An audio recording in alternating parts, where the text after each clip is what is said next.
말씀이 이렇게 웃으면서 전할 말씀이 아닌데 왜 자꾸 웃으면 되는지 모르겠습니다. 즐겁게 전하라고 하나님께서 하시나.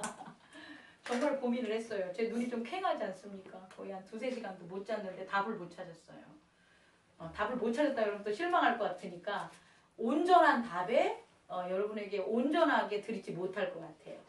제가 말씀을 전하면서 언제 이런 적이 있나요? 이런 적이 없죠. 이런 적이 없어요. 근데 오늘은 그런 말씀이에요. 온전하게 모르겠어요. 정말로 모르겠어요. 왜 온전하게 모르냐라고 했더니 제가 육신의 몸을 입고 있기 때문이에요. 제가 육신의 이 몸을 입고 에고가 저를 지배하고 있잖아요. 저의 자아가. 그런데 이 자아가 지배하는 제가 여러분에게 자아가 전혀 지배하지 않는 얘기를 지금 전해야 되는 거예요. 그 세계를. 그러니까 제가 힘듭니다. 그러니까 조심스러운 거고 이렇게 자아가 있는데 자아의 세계가 아닌 영존의 세계를 전하는 것을 너무 쉽게 전했기 때문에 오히려 왜곡된 거짓들이 나타난 거죠. 이것은 오늘 말씀에 딱 한 줄 아들도 모른다. 그 때를 아들도 모른다라고 한 건 때까지 아들이 알았다면 우리도 알 수 있어요. 왜냐? 우린 그리스도와 함께 하니까. 그런데 그 때를 아들도 모르고 천사도 모르고 오직 아버지밖에 모른다고 한 것은 우리 또한 모르는 거예요. 아들과 똑같이.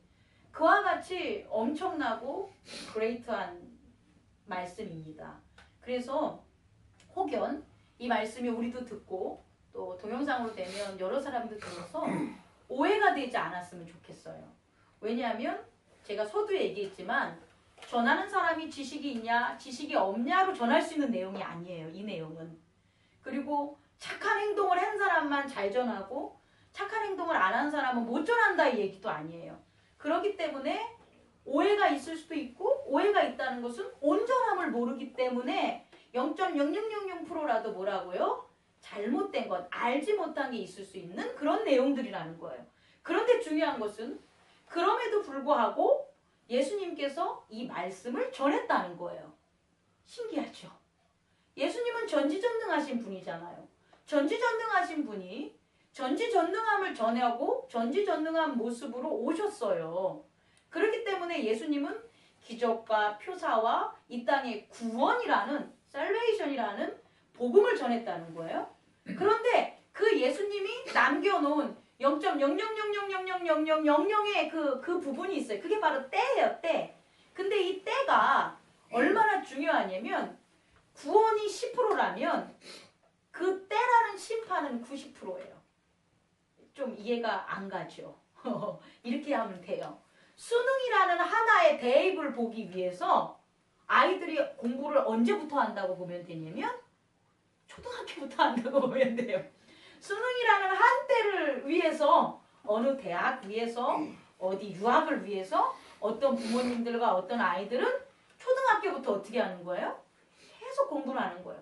그러면 시간적인 것은 수능이라는 건 단 하루밖에 없지만 그것을 준비하고 그것에 대한 결과를 위해서 노력하는 과정은 얼마가 돼요? 한 9년? 6년, 3년, 4년, 12년. 1학년부터 하면 12년.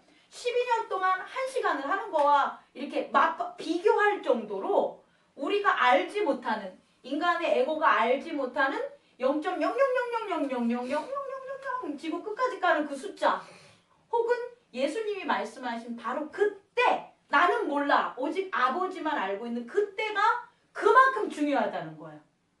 그래서 우리가 오늘 이 시간에는 좀 더 하나님의 세계에 대해서 예수님께서 가르쳐 주신 것을 좀 더 이제 요거는 깨닫고 이런 시간이 아니에요.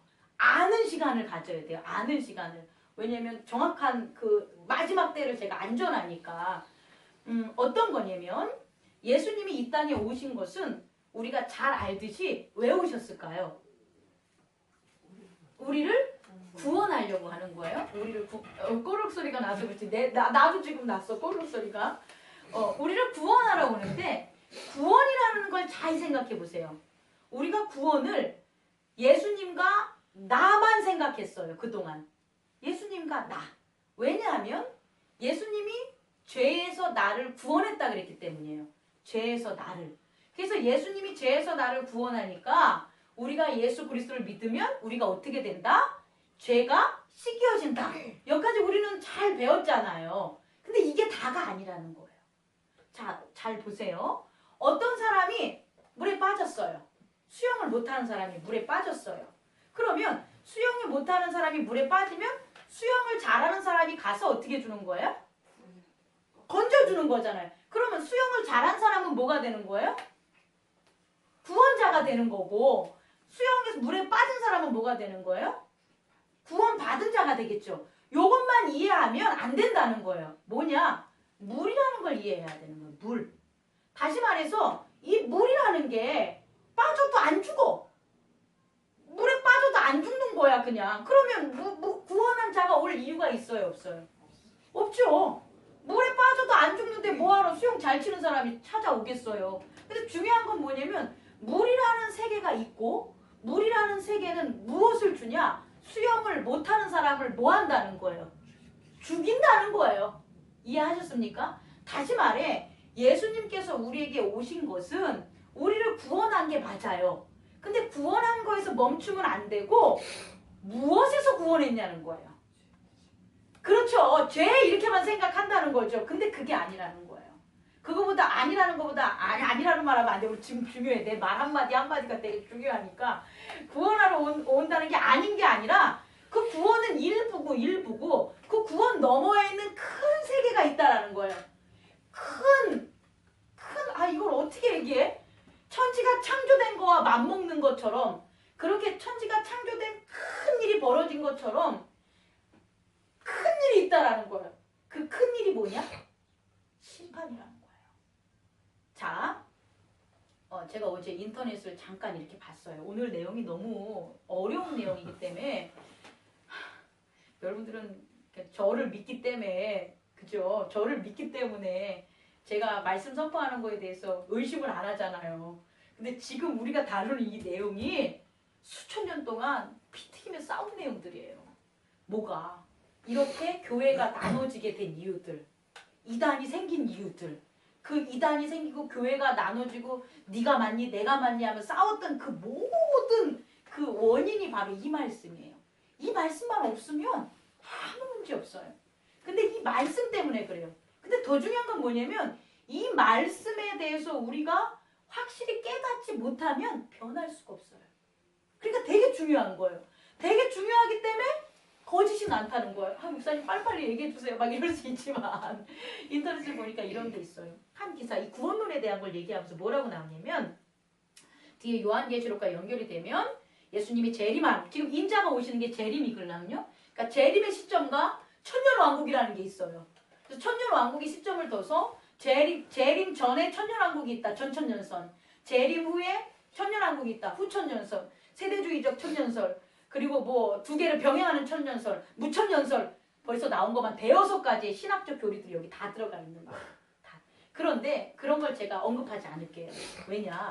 이거 진짜 내가 모르는 얘기기 때문에 언급을 안 하는데 제가 언급하고 싶은 얘기는 뭐냐면 이러한 잘못된 시각으로 접근한 게 있어요. 뭐냐? 이런 거예요. 하나님이 우주를 창조하셨다. 그런데 기독교는 하나님 우주를 창조하셨는데 기독교는 유니크하게 독특하게 그 창조된 우주를 멸망하는 종말론이 있다. 이렇게 서두를 열었던 거예요. 어떤 사람이. 그리고 이렇게 인식할 수가 있어요. 이 인식이 가능해요? 이 인식은 이런 거예요. 내가 엄마인데 자녀를 낳았어. 그리고 자녀를 죽인다는 거예요. 말이 돼요? 여러분 생각하면 말이 돼요? 안 되는 거죠. 종말이라는 의미를 하나님께서 창조한 것에 대한 종말로 지금 그 공부 많이 한 신학자들이 얘기를 하는 분들도 있어요. 근데 이게 말이 되냐는 거예요? 말이 안 되죠. 왜? 부모가 자녀를 낳고 또 자녀를 무슨 때가 돼가지고 죽여. 이게 말이 되냐는 거죠. 오해하고 있다라는 거예요. 다시 말해 하나님께서 창조하신 것을 자신이 창조하신 것을 자신이 종말하는 게 종말론이 아니라는 거예요. 종말론은 뭐냐면 자신이 창조한 백성을 죽이는 게 아니라 그 세계를 멸망하는 것이 아니라 자신의 창조에 동행하지 않는, 여전히 버팅기는, 리젝트하는, 그래서 자신의 창조한 세계를 뭐 하는 거예요? 그의 백성을 죄악으로 이끄는 뭐에 대해서 종말을 하는 거예요? 어둠에 대해서 종말하는 거예요. 그래서 성경을 바라볼 때 전환된 시각이 필요한 거예요. 뭐냐? 태초에 하나님께서 천지를 창조하시면서 어떻게 했습니까? 빛이 있으라 했을 때 어떻게 돼요? 물러간 어둠들. 그 물러간 어둠들에 대한 마지막 심판. 그 물러간 어둠들의 마지막 심판이 뭐가 돼야 되냐? 종말이 되는 거예요. 그럼 그 종말은 누구의 종말이 돼야 되는 거예요? 하나님의 세계의 종말이 아니라 어둠의 종말이 되는 거예요. 그리고 어둠의 종말이자 반대로 말하면 어떻게 되냐? 하나님의 나라와 그 왕국이 그의 백성들의 뭐가 되는 거예요? 완성이 되는 거예요. 이해하셨죠? 그렇다면 우리는 심판되기 전까지는 어떻게 되는 거예요? 항상 누구가 우리를 유혹한다는 거예요?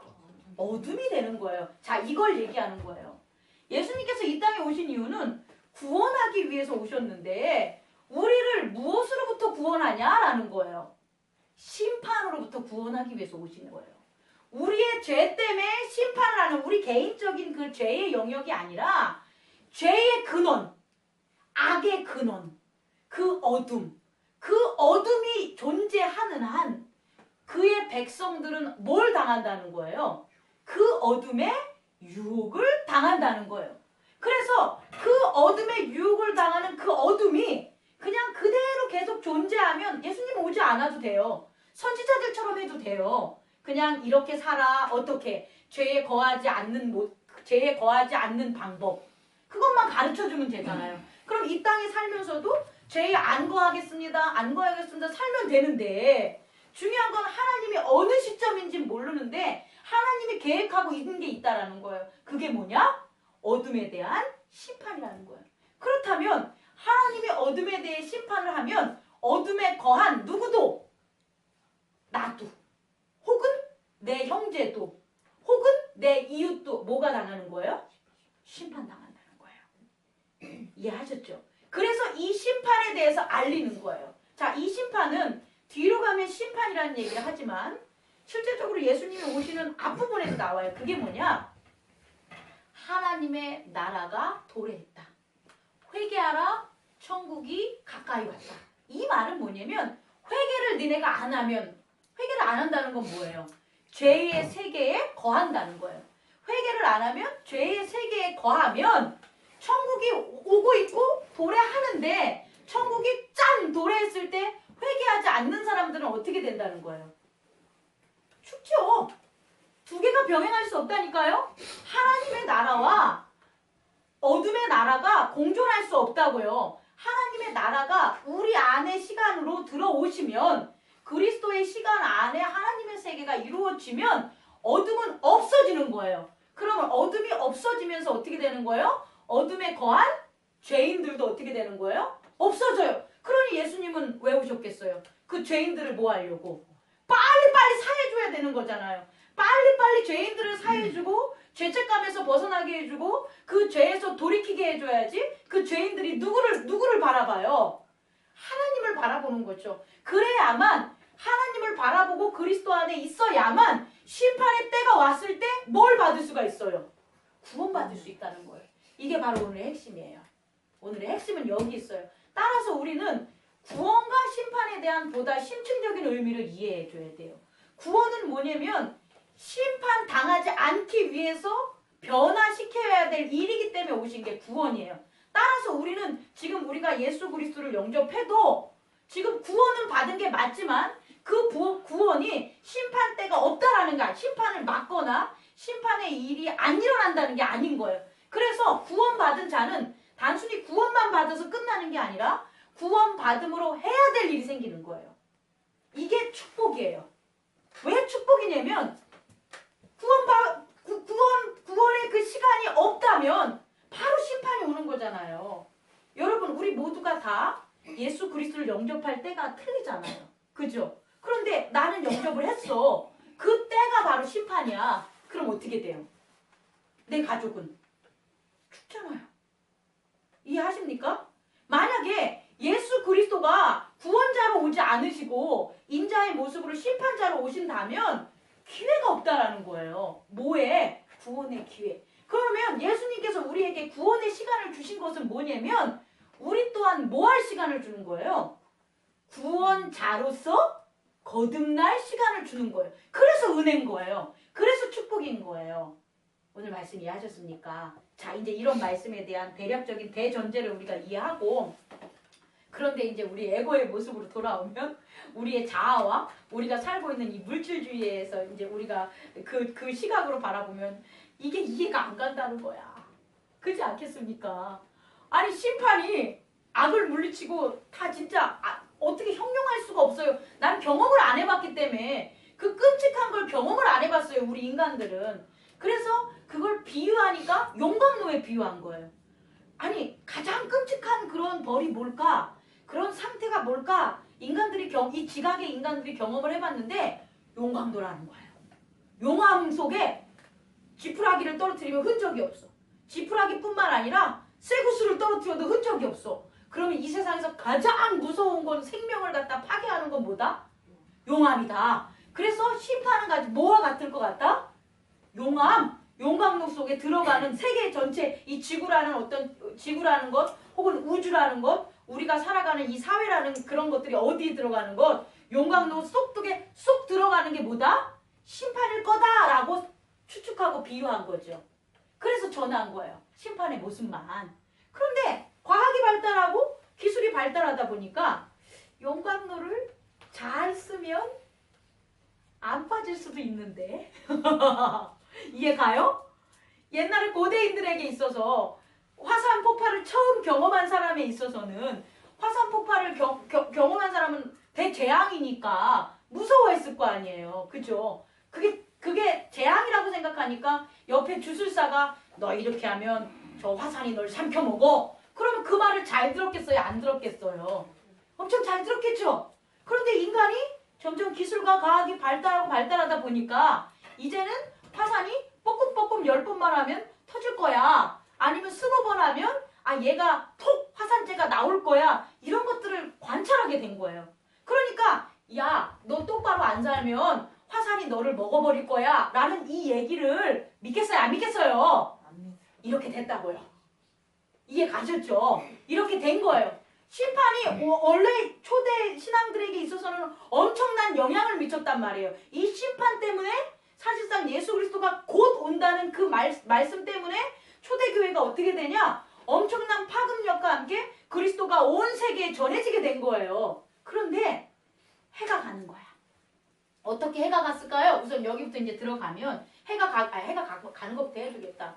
예수님 돌아가시고 또 누가 돌아가시고 그의 제자들도 다 돌아가고 그 다음에 또 누가 그 제자들을 직접 봤던 그 제자의 제자들 초대의 교부들도 죽고 요 시기가 점점 가니까 심판이 어느 나라에서 얘기한 그냥 이야기 같아. 그런 이야기들로 지금 우리에게 접하는 거예요. 그래서 우리가 각성하지 못하는 거예요. 근데 이건 잘못 전한 거예요. 왜 잘못 전했는지 지금부터 제가 증명을 한번 해보려고 그래요.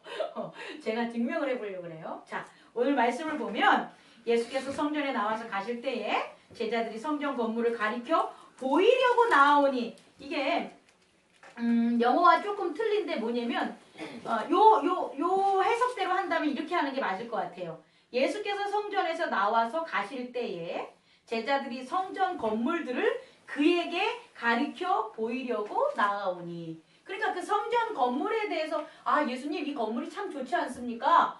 이거 되게 멋있습니다. 이런 얘기를 할 수도 있고요. 또 하나는 뭐냐면 이 건물이에요? 이 건물이에요? 이렇게 물어볼 수도 있는 거예요. 왜냐하면 24장 전에 있는 23장에 무슨 말씀이 있냐면 뭐라고 나왔냐면 37절에 예루살렘아 예루살렘아 선지자들을 죽이고 내게 파종된 자들을 돌로 치는 자요 암탉이 그 새끼를 날개 아래 모음같이 내가 내 자녀를 모으려고 한 일이 몇 번이더냐. 그러나 너희가 원치 아니하였도다. 보라 너희 집이 황폐하여 버려진 바 되리라. 이 말은 뭐냐면 예언서를 빗대어서 예수님께서 말씀하시는데 예루살렘이 황폐된다는 건 예루살렘이 어떻게 된다는 거예요? 무너진다는 거예요. 이 무너진다는 얘기를 어디서 했을까요? 예루살렘에서 한 거예요. 예루살렘이 무너진다는 얘기를 예루살렘에서 하니 그 무너지지 않는 예루살렘을 본 거예요? 무너진 예루살렘을 본 거예요? 무너지지 않는 예루살렘을 지금 본 거예요. 무너지지 않는 예루살렘을. 근데 예수님께서는 이 예루살렘이 무너진다고 하니까 사람들이 두 가지 패로 나누는데 한 가지 파는 뭐냐면 저거 미쳤어. 이 얘기겠죠. 미쳤어. 야, 이 예루살렘의 역사가 얼마나 됐는데 이 예루살렘이 무너지냐? 예루살렘이 무너진 적이 있었어요. 바벨론이 공격하고 공격했을 때. 하지만 예루살렘은 어떻게 됐어요? 재건됐어요. 그러니까 저거 미쳤어 라고 하는 건 뭐냐면 예루살렘을 설령 무너뜨려도 이 예루살렘이 어떻게 돼요? 지면 돼. 다시 지면 돼. 그러니까 예루살렘이 무너진다는 너 얘기하는 건 뭐야? 뻥이야. 너 말 잘못했어. 이게 뭐로 연결이 되냐? 신성 모독으로 가는 거예요. 예루살렘이 무너진다고 하니까 신성 모독이 되는 거예요. 신성만 모독한다고 해가지고 나 하나님의 아들이야 라고 한다고 해서 십자가에 못 박아요. 그렇지 않겠어요? 어떻게 해야 못을 받냐면 내가 살아가는데 공포감을 조성해야 돼요. 내가 살아가는데 불이익을 줘야지 사람들은 움직여요. 아무리 그게 불이한 얘기를 해더라도 좋은 얘기든 안 좋은 얘기들이든 나한테 관심이 없고 영향력이 안 주는 거면 어떻게 돼요? 믿지도 않고 관심도 안 갖고 처치도 안 해요. 그런데 중요한 건 뭐냐? 예수님께서 그 말씀을 하신 다음에 한쪽은 그렇게 생각하지만 한쪽은 어떻게 생각하는 거예요? 예수님을 따르는 무리들, 예수님의 말씀에 움직이는 사람들은 예루살렘이 무너진대 예루살렘이 무너지면 어떡하지? 무너질 거야. 어떻게 무너지지? 그래, 저 로마인들이 멸망당할 거야? 아니야, 예루살렘에 있었던 그 잘못된 제사장들과 바리새인들과 서기관들이 다 죽을 거야. 이런 말로 전하는 거예요. 그렇게 되니까 막상 예루살렘이 무너진다는 것에 그걸 원치 않는 사람들의 마음은 어떻게 되는 거예요? 위기감이 되는 거죠. 그러니까 어떻게 하는 거예요? 예수님을 잡아 죽이기로 결정한 게 바로 여기부터라는 거예요. 이때 예수님이 예루살렘의 무너짐을 선포하는 그때부터 잡아 죽이려고 하는 거예요. 그러니 이런 얘기를 듣고 성전에 들어가서 말씀을 전하고 나오시는 예수님을 본 제자들은 궁금하겠죠. 안 궁금하겠어요? 이렇게 멋있는데 어디부터 무너질까요? 이 말을 하고 싶겠어요? 안 하고 싶겠어요? 하고 싶겠죠. 하지만 그때 못 물어보죠. 그러니까 이게 성전이에요. 그 시골 촌떡이들도 어부들도 성전을 막 빙빙빙 돌아가면서 그 거대한 예루살렘을 보면서 예루살렘에 대해서 예수님과 얘기한 거잖아요. 그러면서 뒤로 넘어오니까 예수님께서 감람산에 앉아 있는 거예요. 예루살렘을 바라보고 앉아 있을 거예요. 그 감람산이라는 위치가. 그런데 제자들이 어떻게 합니까? 조용히 오는 거예요. 조용히 와서 3절 뭐라고 보냐? 어느 때에 이런 일이 있겠사오며 또 주의 임하심과 세상의 끝에는 무슨 징조가 있겠습니까? 이렇게 묻는 거예요. 다시 말해 예루살렘이 무너진다고 했는데 이런 일이 예루살렘이 무너지는 일이 언제 있을까요? 그건 뭐예요? 지들도 알고 싶어. 도망가고 싶어. 알고 싶은 거야. 아니면 누가 물어봤겠지. 야야 너 예수 제자지. 그런데 야 이거 하나 먹어봐. 내가 너한테 듣고 싶은 얘기가 있는데 뭐냐면 네가 가서 예수님한테 언제 무너질지 좀 알려봐봐. 야 그래야지 땅도 팔고 집도 팔고 어떻게 우리가 저 이방으로 가든지 뭐 할 거 아니야. 좀 알려줘. 이상하겠어요. 어쨌든 궁금한 거예요. 궁금하니까 예루살렘이 언제 무너지고 그 다음에 예루살렘이 무너지니까 주의 임하심이 언제 올 거냐고요. 인자가 언제 오실 거냐. 이제 심판에 대한 걸 물어보는 거예요. 심판은 언제 있을 거예요? 이렇게 물어보는 거죠. 또 한 가지 한 단계 더 나가서 그럼 그럴 때는 무슨 징조가 있겠습니까? 라고 물어본 거예요. 그랬을 때 예수님은 이제부터 말씀을 하시는데 첫 번째, 예루살렘의 무너짐은 건물의 무너짐일 수도 있어요. 건물의 무너짐. 그리고 또 하나는 뭐냐? 건물의 무너짐만 보면 안 되고 뭐로 봐야 돼요? 예루살렘의 모든 악의 상징으로 보면 돼요. 예를 들어서 요한계시록에 보면은 마지막에 성전을 에워싸고 아마게돈 저 밑에 있었던 그런 무적행에서 나온 그런 악한 것들이 단 한 번 공격할 때가 기록이 돼 있어요. 그럼 그 공격을 할 때 어디를 치냐는 거죠. 어디를 공격하겠어요? 성전을 치겠죠. 그렇다면 그 성전을 치는 그곳에 대한 상징성이 뭐가 되냐? 예루살렘이 되는 거예요. 그렇다면 예루살렘은 무너져요? 안 무너져요? 무너져요. 그러니까 다시 말해서 영적인 거와 우리가 3차원적으로 사는 우리의 현실을 이분적으로 나누면 안 돼요. 2분 쪽으로 나누면 안 돼요. 또 그렇다고 영적으로 벌어지는 일을 우리가 사는 3차원적인 일과 동일하게 보면 안 돼요. 합동으로 보면 안 돼요. 이 두 가지 때문에 문제가 되게 많이 발생하는 거예요. 중요한 건 영적인 세계는 여기 지금 안 적혀 있어요. 영적인 것은. 그런데 이 영적인 것을 나타내는 게 요한계시록이에요. 요한계시록 11장부터 20장의 내용이 지금 마태복음 24장과 25장의 내용과 병행하는 내용이에요. 근데 마태복음 24장과 25장은 두 장으로 나왔는데 요한계시록은 어떻게 돼 있어요? 10장에 관한 분량으로 기록을 하고 있다는 거예요. 그러면 당연히 영적인 세계의 시간과 만약에 시간이 있다면 그 일어나는 일과 현실에 사는 우리의 3차원적인 시간이 동일하게 합동이 될 수 있냐는 거예요. 없다는 거예요. 이해하실 수 있겠습니까? 조금 어렵죠? 어렵지만 그렇게 됩니다. 그런 것들이에요. 그래서 어떻게 나오냐? 세 가지로 나눠요. 오늘 말씀을 보면 징조. 뭐라고요? 징조. 그 다음에 또 오는 게 뭐냐? 환란. 환란. 그 다음에 나오는 게 뭐냐? 환란 후가 돼요. 그러면 징조는 뭐고 환란은 뭐고 환란 후는 뭐냐는 거예요. 징조는 여기서 보면 징조가 뭐냐고 보니까 징조에 나온 단어들을 3절부터 한 15절 사이에 있는 그런 말씀에서 단어만 찾으면 미혹, 미움, 실족, 거짓 선지자, 불법 요 단어들. 징조라는 건 뭐냐면 그러니까 우리가 그 징조라는 건 어떠한 일이 일어나기 전에 일어나는 걸 징조라고 하잖아요. 그럼 그 징조는 뭐냐면 심판이 일어날 때의 징조가 뭐냐는 거거든요. 그럼 심판이 일어나기 전에 어떤 일들이 벌어지냐면 이런 게 벌어진다는 거예요. 어떤 것? 미혹되는 일이 벌어지고 환란이 벌어지고 미움이 벌어지고 실족이 벌어지고 불법이 성행하고 거짓 선지자들이 드러난다는 거예요. 이게 징조라는 거예요. 그럼 이 징조가 있다는 걸 우리는 뭐 하라는 거예요? 깨달으라는 거예요. 다시 말해 여러분이 살아가는 지금 이 시대에 여러분이 미혹당하는 일이 있어요? 누구한테 막 꼬드김을 당하는 일이 있어요? 아니면 누구의 불법 때문에 막 아픈 일이 있어요? 아니면 어떤 사람 때문에 여러분들이 실족하는 일들이 벌어져요? 아니면 어떤 사람이 와서 도를 아십니까? 하면서 끌고 다녀요? 그렇다면 여러분들이 딱 알아야 될 건 뭐냐면 징조다 이거예요. 뭐라고요? 징조다. 그런데 이 징조가 일어나는 거와 환란이 동일 시점이 아니라는 거예요. 징조는 징조일 뿐이니까 뭐 해야 돼요? 인내해야 돼요. 지혜로워야 돼요. 깨어 있어야 돼요. 이해하셨습니까? 징조가 심판이 되는 게 아니라는 거예요. 그러니까 징조만 봤다면 우리는 그때 징조를 당했을 때 해야 될 일이 있는데 그 해야 될 일이 뭐냐? 깨달으라는 거고 열처녀처럼 뭐 하라는 거죠? 지혜로워야 된다는 거고 또 누구처럼 달란트 있는 사람들처럼 어떻게 하는 거예요? 부지런하고 충성된 종이 되어야 된다는 거예요. 만약에 여러분들이 이 징조를 느끼십니까? 느낍니까? 느끼면 아멘 해보세요. 아멘. 이 시대가 그러잖아요. 이 시대가 불법이 성행했잖아요. 그리고 이 시대가 어떻게 돼요? 거짓 선지자들이 너무 많잖아요. 이 시대에 우리의 마음을 실족하게 하고 믿음을 실족하게 있는 일들이 많잖아요. 그런 징조를 곳곳에서 느낀다면 여러분들은 뭐 해야 되냐는 거냐? 깨어있으라는 거예요. 깨어있는 것은 말씀의 하나가 돼야 된다는 거고 깨어있으라는 건 뭐 해야 되는 거냐면 우리가 말씀 안에서 구원자로서 사람들에게 뭘 베풀라는 거예요?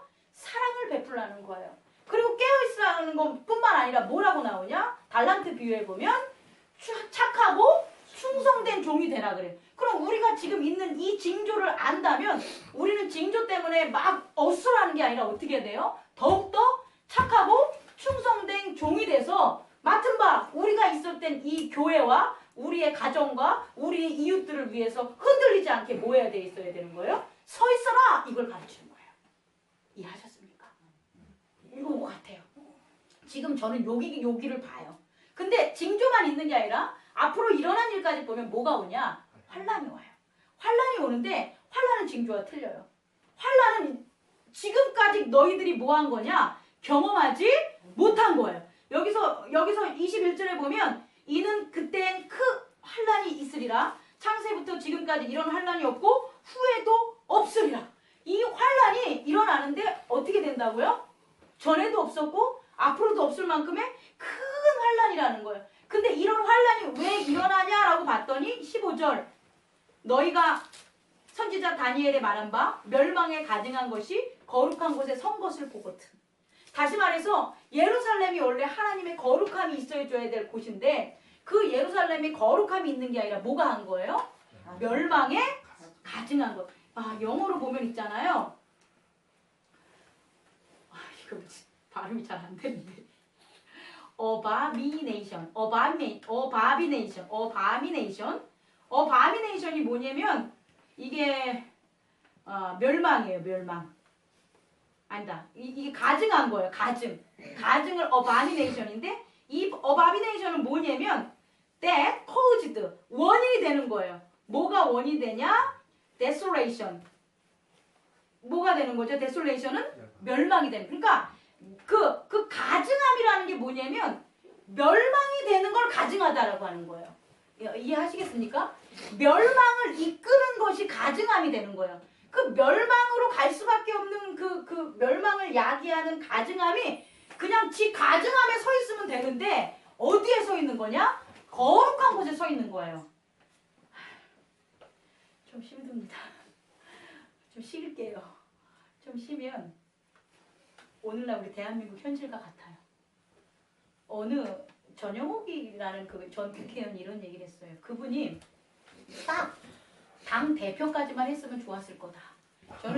저는 전영옥 씨를 별로 안 좋아해요. 하도 감성이기 때문에 옛날에. 근데 그분이 막 되더니 뭐 깨우쳤나 봐. 뭐라고 하냐면 그분께서 그냥 당 대표까지 있었으면 우리나라가 괜찮았을 거다라고 해요.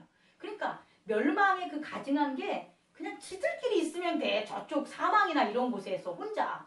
그런데 이 멸망에 가증한 것이 어디에서냐? 거룩한 곳에서니까 문제인 거예요. 다시 말해 자격이 없는 분이 대통령의 자리에 섰기 때문에 이 문제가 일어나는 거예요. 대통령의 자리에만 안 서 있었다면 우리 국민에게 이런 아픔이 안 있을 수도 있고 이 대한민국이 이렇게 뭐 맨날 매 토요일 날마다 뭐 100만, 50만, 60만이 그렇게 분노할 이유도 없는 거예요. 가장 중요한 건 뭐냐면 거룩한 곳에 멸망할 게 들어섰다는 거. 불의한 게 거룩한 곳에 서서 문제가 되는 거예요. 우리도 마찬가지라는 거죠. 하나님께서 예를 들어서 그 어둠이 물러가서 쥐들끼리 저 끝에 있으면 상관이 없겠지만 이 어둠 새끼들이 어떻게 하는 거예요? 한 걸음 한 걸음 한 걸음 한 걸음 어디로? 하나님의 백성인 하나님의 나라로 하나님의 백성 그 자리에 믿음의 중심적인 자리를 차지하려고 하는 거예요. 그 차지하려고 되면 당연히 그건 그래서 거기에 거한 사람들을 모으기 위해서 구하려고 직접 오신 거란 말이에요.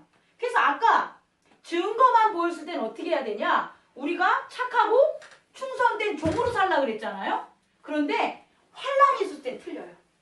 여기서 보면 환란이 있었을 때 어떻게 하냐면 16절 그때 이건 환란이에요.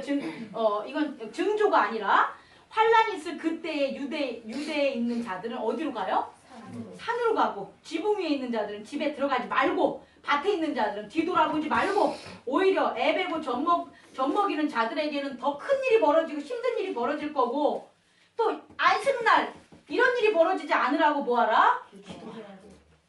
이거 환란이에요. 이해하셨죠? 환란 때랑 증거 때랑은 틀린 거예요. 그 다음에 넘어가면 어떻게 되냐? 29절에 그의 날 환란 후가 돼요. 그리고 환란이 끝인 후에 이제 누가 오시냐? 인자가 오시는 거예요. 인자가 오시는 거예요. 어떻게 오십니까? 31절 그가 큰 나팔 소리와 함께 천사들을 보내리니 그들이 그의 택하신 자들을 하늘 이 끝에서 저 끝 사방에서 모으리라. 왜? 후원하니까. 후원하니까. 이렇게 모으지 않으면 어떻게 되니까? 다 죽으니까. 심판에 가니까. 이게 큰 법칙이라는 거예요. 예수님께서 우리에게 전해주신 그 구원의 무엇에서의 구원이냐? 환란에서의 구원이라는 그 모든 비밀이 바로 여기에 담겨져 있다는 거예요. 징조가 보이고 환란이 오고 환란 후에 우리가 구원되는 그 모습까지 있어요. 그런데 이제부터가 중요해요. 5분만 더 저녁에 자지 마. 응, 알았지. 힘들어도 참아봅시다. 이런 일들이 우리가 알고 있는 시간 안에서 이루어지냐는 거예요. 이렇게.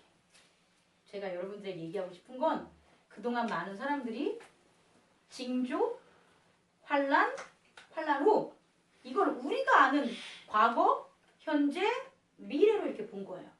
그러니까 어느 시점에 재림을 잡아놓고 어느 시점에 천년왕국을 정해놓고 어느 시점에 심판을 정해놓고 그런데 이렇게 정해놨는데 어느 게 징조라는 거야. 왜? 2000년 전에도 징조는 있었고 2000년 전에도 환란이 있었고 그렇잖아요. 그러면 심판까지 가기 전에 있는 어느 게 징조고 어느 게 환란인지 모르는 거예요. 그래서 이단들은 그리스도가 재림했다. 그렇게 전해요. 왜? 징조로 그들이 삼는 거와 그들이 삼는 환란의 기준이 보편성과 절대성을 띈 게 아니라 주관성을 띠기 있기 때문에 이런 일들이 벌어져요. 그래서 그들이 예수 그리스도가 재림했다고 얘기를 하고 이단이 재림했다고 하니까 다른 편에서는 아까 말한 5가지의 구원론을 가진 그 사람들은 자기 구원론과 맞지 않거든. 그러면 예수 그리스도는 재림했다 안 했다? 안 했다. 그럼 재림하지 않았다는 생각을 가지고 있으면 그 재림 안 했다는 전까지 기다리는 그 인터벌이 너무 길어. 인터벌이 너무 길어서 그들이 이끄는 성도들, 지금 말한 우리 기독교 우리 성도들이 심판에 대해서 무뎌진 거예요. 언제 올지도 모르고. 그게 나랑 뭔 상관이야. 마치 무슨 만화 영화를 보는 것 같은 그런 일들이 벌어진다는 거로 여기고 있는 거예요. 그래서 2가지 딜레마에 빠진 거예요, 기독교가. 왜 기독교가 딜레마에 빠졌냐? 하나는 뭐 때문에? 재림이 앞당겨지면 뭐가 되는 거야? 이단들. 지금 그때가 안 됐는데도 됐다고 해서 사람들을 심판으로 종용해버리고 겁을 주고 재산을 갖다 빼앗아가지고 정상적인 생활을 못하게 만드는 그렇게 하는 문제가 발생하고 또 하나는 재림하지 않았다고 막연히 기다리게 하는 그 사람들은 심판을 강조하지 않는 거예요. 잘못 강조했다면 어떻게 되니까? 다 가. 교회 안 나와. 그리고 무엇을 해야 될지도 몰라. 왜? 여러 가지 이론들이 너무 많이 신학자들이 내세워놓고 종파들이 다양하니까. 그래서 심판에 대한 언급이 없어. 심판에 대한 언급이 없는데 어떻게 변해요? 심판에 대한 언급이 없으면 우리들은 변할 수가 없어요. 왜? 우리를 구원하려고 오는 전제가 뭐기 때문에 심판에서 우리를 구원하기 위해서 오는 거예요, 예수님이. 근데 심판을 안 얘기해줘. 그러니까 어떤 식의 설교로 바뀌게 되냐? 착하게 살아. 이 땅에서 착하게 살아. 이 땅에서 복 받아. 여기에 포커스를 맞춰지는 거예요. 이 땅에서 복 받는 건 예수님이 전한 게 아니에요. 예수님은 천국을 복음을 전했지 이 땅의 복음을 전하지 않았단 말이에요. 그러니까 어떻게 되는 거예요? 구원의 그 믿음이 퇴색될 수밖에 없는 거예요. 그래서 제가 솔루션을 제공하는데 이걸 완성된 게 아니에요. 서두에 얘기했지만 너무 어려운 얘기이기 때문에 저 또한 이거다라고 하면 이단이 돼요. 그렇다고 이거다 얘기 안 하면 어떻게 돼요? 똑같은 목사들하고 그냥 심판을 여러분에게 얘기하지 않는 사람이 돼요. 그래서 저 나름대로의 솔루션을 제공한 거예요. 뭐냐? 징조와 환란과 환란 후라는 우리의 3차원적인 이 시간을 없애자. 왜? 어차피 징조를 나타나고 환란을 나타나고 환란 후에 대한 우주, 그리스도, 하나님의 세계는 우리가 따르는 과거, 현재, 미래와는 관계없으니까. 그거예요. 제가 내린 결론은. 우리는 어제의 삶과 오늘의 삶과 내일의 삶에 목매어 살죠. 그렇잖아요. 하지만 예수 그리스도는 어제 오신 거나 오늘 오신 거나 내일 오실 거에 목매어 살지 않다는 거죠. 왜? 그 세계는 시간이 없으니까. 그 세계는 영원한 세계니까. 그렇다면 이것을 보다 우리의 믿음을 굳건히 여기는 차원에서 우리가 이것을 좀 더 연구해야 된다는 게 제 결론이에요. 그래서 내렸어요. 뭐냐? 예루살렘의 패망에 있어서는 예루살렘에 경험한 사람들에게 맞다는 거예요. 어떻게? 예루살렘을 경험했던 그 제자들에게는 정말 예수님이 전한 AD 30년에서 예루살렘이 멸망한 60년에서 70년 사이의 인터벌 30년의 기간이 있다면 이 기간 동안 얼마나 징조가 있었겠냐는 거예요. 당연히 있었겠죠. 불법이 성행하고 여기서 뭐라고 나와 있습니까? 실족하게 만들고 누구의 이름 때문에? 예수 그리스도의 이름 때문에 붙잡혀 가고 끌려가고 매를 당하고 실제를 얘기하는 거예요. 우리가 아니라 그 유대인의 입장에서 본다면 그들은 징조를 당했어요. 실제적으로. 이건 거짓이 아니잖아요. 또 모두 겪어요. 환란도 겪었어요. 어떤 환란? 유대인들이 전혀 꿈꾸지 못했던, 감히 상상도 못했던 로마로부터의 폭정, 그리고 예루살렘의 멸망. 예루살렘의 멸망이 어땠는지 모르죠? 예루살렘을 포위해가지고 로마 군대가 엄청나게 처참하게 다 죽여버렸어요. 예루살렘 다 부셔버리고. 그 환란 때 유대인들은 어떻게 되는 거예요? 당연히 경험을 했을 거라는 거예요. 근데 이제 마지막 부분이야, 이걸. 마지막 부분. 중요한 건 이 마지막에 그럼 인자가 오셨냐 이거잖아요. 근데 여기서 보면 뭐라고 나오냐면 32절, 33절. 이와 같이 너희도 이 모든 일을 보거든 인자가 가까이 곧 문 앞에 이른 줄 알라. 그럼 모든 일을 봤어. 그럼 인자는 문 앞에 이른 거죠. 근데 더 중요한 말이 나와요. 34절에 보면 내가 진실로 너에게 말하노니 이 세대가 지나가기 전에 이 일이 다 일어나리라. 그래서 이제 고민스러운 거예요, 제가. 교단이 전하는 신학적 교리를 벗어날 수도 없고 그렇다고 안전할 수도 없고 아주 진짜 이 문제가 제일 고민인데 이들은 저는 인자를 만났다고 봐요. 이들은 제 솔루션은 그래요. 인자를 만난 거예요. 근데 그 근거를 저한테 대라면 고린도전서 15장. 고린도전서 15장 한번 볼까요? 고린도전서 15장 22절, 23절, 24절을 보면 제가 읽을게요. 23절. 그러나 각각 자기 차례대로 되리니 먼저는 첫 열매는 그리스도요. 이 그리스도는 부활해서 오신 그 그리스도예요. 이게 부활했다는 말이에요. 하나님 나라에 갔다는 부활. 그 다음에는 그가 강림하실 때에 그리스도에게 속한 자요. 두 번째는 그가 강림을 하는 거예요. 좀 아까 말한 마태복음 어디 뒤에 나오는 34절에 인자가 왔을 때 뭐 하는 거예요? 그와 같이 있었던 사람들, 그에게 속했던 사람들이 뭐 한다는 거예요? 부활된다는 거예요. 그리고 24절 그 후에는 마지막이니 그 후에는 또 있는 거예요. 뭐냐? 그가 모든 통치와 모든 권세와 모든 능력을 멸하시고 나라를 아버지와 하나님과 바칠 때라. 그러니까 그리스도가 세 번 바울은 기록한 거예요.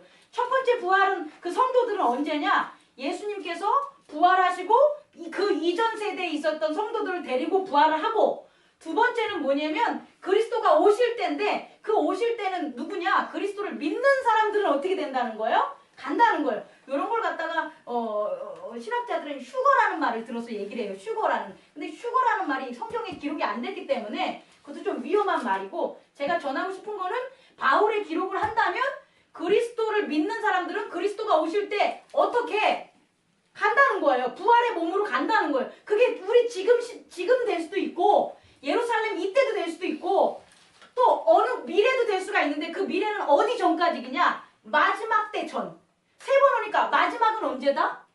마지막은 모든 게 멸망할 때니까, 사망과 어둠이 멸망할 때, 그 멸망할 때 전까지 또 계속 뭐하냐? 그리스도는 어떻게 된다는 거냐? 오실 수 있다라는 거예요. 그렇게 된다면 제 얘기가 아니에요. 바울이 전한 믿음에 근거한다면 이 마태복음 24장 34절의 말씀은 참이 되는 거죠. 그리고 그들은 경험을 해서 부활의 몸으로 어떻게 되는 거예요? 하나님 나라에 간다는 거예요. 두 번째는 이거예요. 또 두 번째는 제가 전하고 싶은 건 그리스도가 오시는 것, 다시 말해 심판을 한 시점으로만 우리는 알고 있었다는 거예요. 어떻게? 딱 천지가 번개가 딱딱 쳐서 다 없어지고 새 세상이 딱 열리는 걸로 딱 한 시점으로 보는데, 그 시점에서 벗어나자. 제가 전하고 싶은 건 한 시점은 맞아요. 어떤 시점? 새하늘과 새나라, 새누리가 자꾸 나오네. 새하늘과 새 땅이라는 여기 그렇게 기록이 돼 있어서 그래요. 그때가 딱 열리는 건 한 시점이 맞아요. 왜? 모든 악이 뭐한 시점이니까? 멸망한 시점이니까 하나야. 그런데 중요한 단서는 뭐냐면 요한계시록을 보면 그 과정이 있기까지 그리스도는 긴 시간 동안 무엇을 함을 보이냐? 전쟁하는 모습이 보인다는 거예요. 그리스도께서 어린 양의 보좌에 올라가서 권세를 다 받으시고 그 다음부터 그냥 딱 끝난 게 아니라 11장부터 이 19장까지 가는 그 시간 동안 천사들이 대접을 얻고 말타는 뭐가 오고 해서 뭐가 일어나냐? 그 마지막을 위한 전쟁이 일어난다는 거예요. 뭐가 일어난다고요? 전쟁. 그러면 그리스도께서 누가 전쟁을 하는 거겠어요? 그리스도가 전쟁하는 거예요. 뭐와? 악과 그리스도가 전쟁을 하는 거예요. 근데 보이지 않는 세계에서 그리스도가 지금 악과 전쟁을 막 하고 있어요. 그건 그냥 뻔한 거예요. 어떤 거냐면 우리를 자꾸 불의한 곳에 우리를 유혹하는 뭐가 있어. 그죠? 그럼 그 전쟁하는 거예요. 뭐가? 악이 불의한 게 우리를 유혹하는 거예요. 그럼 우리는 누구의 이름으로? 그리스도의 이름으로 뭐예요? 그것과 싸우잖아요. 그게 우리가 이렇게 말하고 우리의 의지가 하는 것 같지만 영적으로는 그 전쟁에 누가 있는 거예요? 그리스도가. 그러니까 이 영적 전쟁을 판타지 소설로 그동안 안 했단 말이에요. 그건 비유한 거예요. 비유. 전혀 요한이 경험해보지 않은 세계이기 때문에 저도 못 전하고 어느 누구도 못 전해요. 그때를. 그런데 그것을 알려야만 되는 거예요. 왜? 예수님 말을 잘 들었을 세대에서는 심판이 두려움을 알고 어떻게 해야 믿음을 잘 지켰는데 예수님 그렇게 승천하신 이후에는 안 믿는 거예요, 사람들이. 그래서 환상을 보여준 거죠. 누가? 요한계시록 요한을 통해서. 이해하셨습니까? 근데 여전히 어떤 거예요? 저처럼 전하기가 너무 힘든 거예요. 왜? 영의 세계에 그런 거니까. 그래서 우리가 알 수 있는 건 뭐냐? 그렇게 전쟁이 일어나는 그 시간이 그리스도로부터 어떻게 되냐? 그리스도께서 심판되기까지 하시는 일이라는 거예요. 그 일은 2부에 제가 전할게요. 오늘 2부에 요한계시록에 그 얘기가 나오니까 그거는 촬영도해서 다시 동영상으로 남길게요. 왜냐면 그 시간이 있다. 그리고 더 중요한 건 그 시간에 우리가 참여를 하는 거야. 여기서 뭐라고 나와 있냐면 44절 이러므로 너희도 준비하고 있으라. 생각하지 않을 때 인자가 오리니 충성되고 지혜 있는 종이 되어 주인에게 그 집사람들을 맡을 때를 따라 양식을 나누어 줄 자가 누구냐 이 소리예요. 이해하셨죠? 우리가 그 심판까지 오기 전까지 우리가 해야 될 게 뭐냐? 구원의 복음을 받은 사람이 뭐 해야 되냐? 구원의 복음을 아직 믿지 않는 자들을 위해서 그 주인의 종들을 위해서 그 집사람을 맡아서 그들에게 뭘 나눠준다? 양식을 나눠주는 일을 우리가 해야 된다는 거예요. 다시 말해 우리는 예수님께서 구원을 받은 지금 우리 구원의 비밀을 아는 우리는 너무 감사한 거예요. 왜? 그리고 오히려 심판이 바로 지금 안 있는 게 너무 감사한 거예요. 오늘 차량을 운행을 하는데 갑자기 이런 생각이 든 거예요. 만약에 이 순간 우리가 예배를 드리는 이 순간 그때가 됐다면 우리는 예배 드리는 순간이니까 당연히 구원 받았겠죠. 그죠?